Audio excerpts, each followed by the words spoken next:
টাকায় আমায় মানুষ চিনাইছে, ওরে টাকা, টাকায় আমায় মানুষ চিনাইছে, টাকায় আমায় মানুষ চিনাইছে, ওরে টাকা, টাকায় আমায় মানুষ চিনাইছে। হাইরে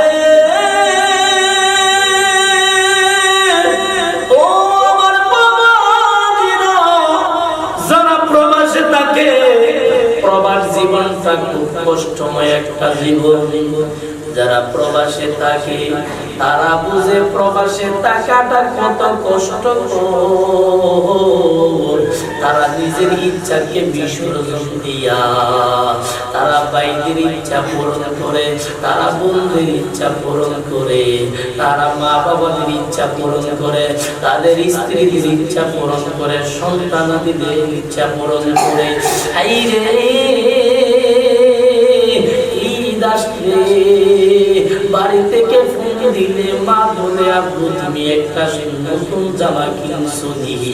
সন্তানটা হাসি দিয়া যাতে না মা না বোঝে, সন্তানটা বলে আব্বু আমি নতুন একটা জামা কিনছি, আমি নতুন একটা পাঞ্জাবি কিনছি, নতুন একটা কাপড় কিনছি।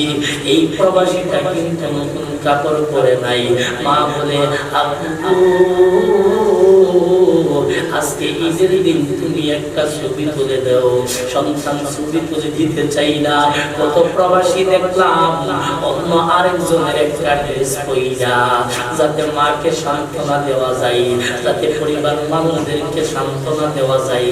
কত প্রবাসী ভাই বাবারা আরেকজনের ড্রেস পইরা দুইটা ছবি তুইলা বাড়িতে দেই, মাকে বোঝাই আমি ঈদের মধ্যে নতুন ড্রেস পরছি, নতুন কাপড় আমি কিনছি।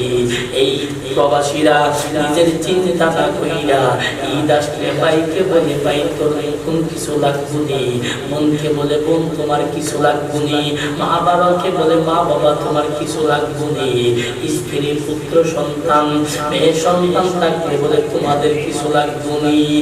এ আমার বাবা জিরা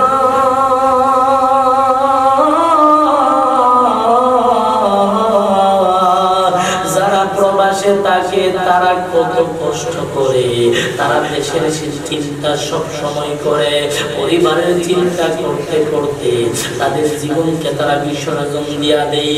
যারা প্রবাসে থাকে তারা একমাত্র পরিবারের জন্য, তাদের মা বাবা ভাই বোন স্ত্রীদের জন্য নিজের জীবনকে বিলায়া দেয়।